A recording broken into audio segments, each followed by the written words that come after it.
बिस्मिल्लाहिर्रहमानिर्रहीम अस्सलाम वालेकुम। आज 13 जून है साल 2026 और मैं आपका मिज़बान गुलाम मुस्तफ़ा। इस वक्त LAC पर यानी भारत और चीन का दरमियान जो बॉर्डर एरिया है वहाँ पर भारतीय तैयारे के परखच्चे उड़ चुके हैं, तबाह हो गया है। पायलट की सूरत हाल के हवाले से भी तशवीशनाक इत्तलात सामने आ रही हैं। 5 लोगों की हलाकतों की इत्तलात है। ये तैयारा कब, कैसे और क्यों तबाह हुआ, इस पर हम मुकम्मल डिटेल आप लोगों के साथ शेयर करेंगे। बॉर्डर से इंतहाई हंगामी सूरत हाल इस वक्त देखने को मिल रही है और इसके साथ साथ नाज़रीन मोहतरम, पाकिस्तान, सऊदी अरब, ईरान जो इत्तेहाद है, इसने UAE के ऊपर, अमरीकी सदर डोनाल्ड ट्रंप के ऊपर और मशरक़ वस्ता के अंदर जो इनके हवारी मौजूद हैं उनके ऊपर बिजलियाँ गिरा के रखती हैं। ईरान ने वो काम कर दिया है जिसके बारे में ट्रंप ने सोचा भी नहीं था कि मेरे साथ ये भी हो सकता है। मुकम्मल डिटेल्स आप लोग साथ शेयर करनी है। आप लोगों से गुजारिश है, अगर आप इस चैनल पर नए हैं तो इसको लाजमी सब्सक्राइब कर लें और कमेंट सेक्शन के अंदर अपनी जो कीमती राय है उसका इजहार भी ज़रूर फरमा लें और पाकिस्तान जिंदाबाद कमेंट सेक्शन के अंदर ज़रूर लिखें। भारतीय जो तैयारा तबाह हुआ है उस पर बात करने से पहले हम ईरान अमरीका जंग को लेकर बात करने जा रहे हैं कि इस वक्त जो मुज़ाकरात का एक सिलसिला है उसके ऊपर काफ़ी ज़्यादा शदीद किस्म की लड़ाई हो रही है।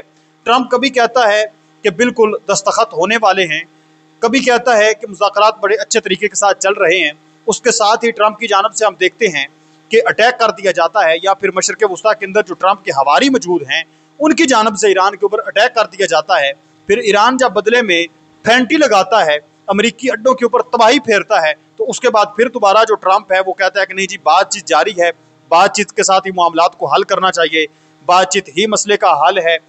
तो ये इस वक्त सूरत हाल बनी हुई है। तकरीबन 40 मरतबा, 39-40 मरतबा बताया जा रहा है कि इससे पहले ट्रंप ये दावा कर चुका है दस्तखत के हम करीब पहुंच चुके हैं।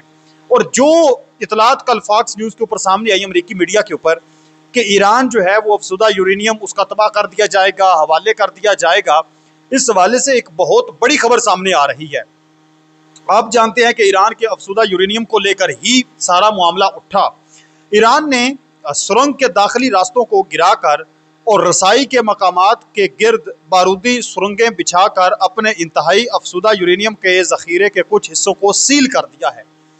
वो पहाड़ी इलाका जहां पर ईरान ने अपना अफसुदा यूरेनियम रखा हुआ था, उसके करीब करीब जितने इलाके हैं वहां पर उसने बारूदी सुरंगें बिछा दी हैं कि अगर यहाँ पर कोई आता है तो उसके परखच्चे उड़ जाएंगी, उसके आप कह लें कि चीथड़े उड़ जाएंगे अगर यहाँ पर कोई आएगा।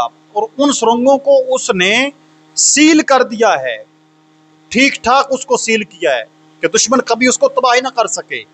और ये दावा करते हैं कि मुआहदे के बिल्कुल करीब पहुंच चुके हैं, ईरान अपना यूरेनियम हमारे हवाले कर देगा या उसको मुकम्मल तबाह कर दिया जाएगा।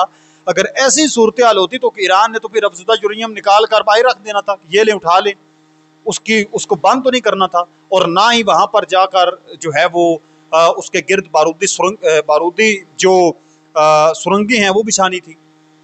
तो ये ईरान अब पक्का पीटा इंतजाम कर रहा है कि हम अफसुदा यूरेनियम अपना कभी भी नहीं देंगे, अपने खुद मुख्तारी पर कोई समझौता नहीं करेंगे। इस इकदाम ने यूरेनियम तक पहुंचना बहुत मुश्किल और ख़तरनाक बना दिया है, जो इसे हटाने या तबाह करने के लिए मुस्तकबिल के किसी मुआहदे को पेचीदा बना सकता है। CNN ने इस रिपोर्ट को जारी किया है। ऐसा भी नहीं है कि ईरान के अपने मीडिया ने इस चीज़ को रिपोर्ट किया हो। इसके साथ साथ मैं आप लोगों को बताता चलूँ कि ईरान ने, नाज़रीन मोहतरम, जो इस वक्त पाकिस्तान, सऊदी अरब इन ममालिक की बड़ी इस वक्त सपोर्ट ईरान को हासिल है, ये बात आप माने या ना माने, सऊदी अरब भी जो है उसकी अमेरिका के साथ अब वो हमायत मौजूद नहीं है जो इस जंग के शुरू में थी। अब वो मुकम्मल उसका जो आप कह लें कि झुकाव है वो ईरान की साइड पर है। और पाकिस्तान तो पहले ही आप जानते हैं कि ईरान के साथ बहुत अच्छे ताल्लुकात हैं। अब हुआ ये है कि नाज़रीन कराम, ईरान के जो वज़ीर ख़ारजा हैं सैयद अब्बास इराक़ची, उन्होंने सरकारी TV पर आने वाले मुआहदे की वजाहत करते हुए कहा कि आबनाए हॉर्मज़ की सूरत हाल और ईरान के मुंजमद असासे आने वाले मुआहदे का हिस्सा हैं, जिसको ट्रंप ने कहा कि ये तो एक बड़ा, उसने कहा कि बेइज्जती वाला मामला है, इस चीज़ के ऊपर इनके साथ बातचीत करना, ये तो असल मुतालबात और असल मसवदा ही नहीं है जो ईरान की TV पर सामने आ रहा है। जबकि जिस चीज़ पर बात हो रही है वो और कोई मसवदा है। जबकि ईरान कह रहा है कि जो अभी हालिया TV पर आया है उस पर अब बना हुरमुज़ की सूरत और ईरान के मुंजमद असासे आने वाले मुआहदों का हिस्सा होंगे और अब बना हुरमुज़ इस्तेमाल करने के लिए फ़ीस की अदायगी ज़रूरी होगी। अब इसके अंदर कौन कौन से मुमालिक हैं जिन्होंने फ़ीस की अदायगी करनी है? वो सारे मुमालिक शामिल हैं, बिलखसूस UAE है, जो UAE की जानब से आप जानते हैं ना, बयान आते से सामने आए थे, और दूसरे अरब मुमालिक की जानब से कि ये इंटरनेशनल वाटर है, इसके ऊपर किसी का हक नहीं होती। मतलब जो इसराइल की जानब से बयान आना, वही UAE की जानब से बयान आना, तो इस पर जो है वो ईरान की इजारादारी नहीं होनी चाहिए। तो ईरान ने कहा है कि जनाबे वाला, आपने जो करना है कर लें, अभी जो हमारे मुआहदे होने जा रहे हैं या जो बात होगी आखिरी दम तक, उसमें अब बना हुरमुज़ हमारे कंट्रोल में रहेगा और हम फीस भी वसूल करेंगे। मुआहदा और लुबनान में जंग बंदी के एक हिस्से के तौर पर इसराइल लुबनान से दस्तबरदार भी हो जाएगा। अगर ये और दीगर जिम्मेदारियों को पूरा नहीं किया गया तो हतमी डील पर मुज़ाकरात नहीं होंगे। वाज़े दो टोक ईरान ने फिर कह दिया है कि अगर ये चीज़ें नहीं होती तो फिर किसी किस्म का कोई मुआहदा नहीं होगा। यानी जो फीस है वो भी हम वसूल करेंगे आबना हुरमुज़ से गुजरने के लिए, और उसके बदले में सहूलियात देंगे, और इसके साथ साथ जो मुंजमद असासे हैं वो भी वापस लिए जाएंगे। फिर इसके साथ साथ क्या होगा कि तमाम मुहाज़ों पर जंग बंदी भी होनी चाहिए, अदरवाइज कोई चांस नहीं है।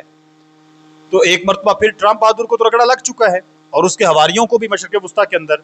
इसके साथ साथ इस वक्त जो नाज़रीन कराम, भारत और चीन का बॉर्डर एरिया है, यानी LAC की बात कर रहा हूँ, लाइन ऑफ एक्चुअल कंट्रोल की बात कर रहा हूँ, वहाँ पर भारत का भी एक त्यारा तबाह हो गया है।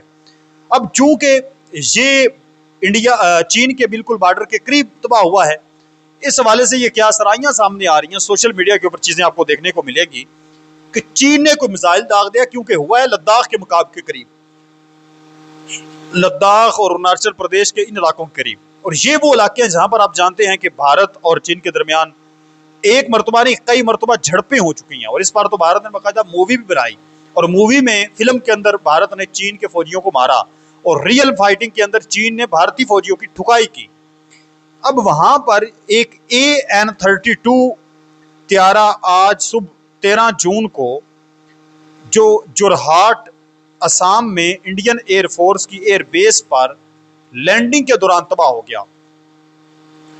वक़्त और मकाम की बात करें तो आज 13 जून को ये हुआ है, और ये नाज़रीन कराम जोरहाट एयरफोर्स स्टेशन पर ये तबाह हुआ है। इनका त्यारा बेस के अंदर तबाह हुआ है, जो इब्तदाई इतलात सामने आ रही हैं। 5 इसके अंदर 6 टोटल बंदे मौजूद थे जो अभी इब्तदाई इतलात हैं। 5 हलाकतें हो चुकी हैं, और एक जो को पायलट है या पायलट है वो जिंदा बच चुका है और उसका इलाज अभी जारी और सारी है। ये चीन और म्यांमार की सरहद के करीब इनका बेस मौजूद थी जहां पर यह तबाह हुआ है। अभी तक 110% इतलात सामने नहीं आ सकी कि ये किसने तबाह किया है। मुमकिना तौर पर बताया जा रहा है कि तकनीकी खराबी की वजह से तबाह हुआ है, हमला नहीं किया गया। अलबत्ता चंद घंटों के बाद सूरत वाज़ेह हो जाएगी कि इन्होंने कोई दहशतगर्दी की कार्रवाई करने की उस बॉर्डर पर कोशिश की है, तो चीन ने कोई मिसाइल दागकर इसको तबाह किया है, या फिर किसी हंगामी लैंडिंग के दौरान, या किस तरह से ये तबाह हुआ है। बिल्कुल ताज़ा वाक़या, इस वजह से तस्दीक नहीं हो सकी। कुछ ज़राए में मुख्तलिफ अदाद-ओ-शुमार का जिक्र है, लेकिन सरकारी तौर पर 5 ही जो है वो हलाकतों की तादाद बताई जा रही हैं। ये इनका एक AN-35 त्यारा ट्रांसपोर्ट त्यारा था जो फौजियों का साजो सामान लेकर आगे पीछे जाने के लिए इस्तेमाल होता है।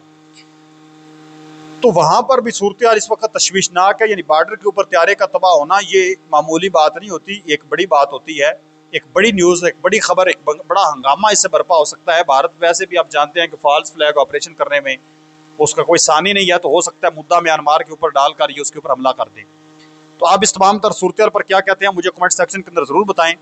ईरान इस वक्त जो डट कर खड़ा हुआ है और तिकनी का नाच ट्रंप को नचा रहा है, इस पर आप क्या कहते हैं मुझे ज़रूर बताएं। मिलते हैं एक और नई वीडियो में, तब तक अल्लाह निगहबान, पाकिस्तान हमेशा जिंदाबाद।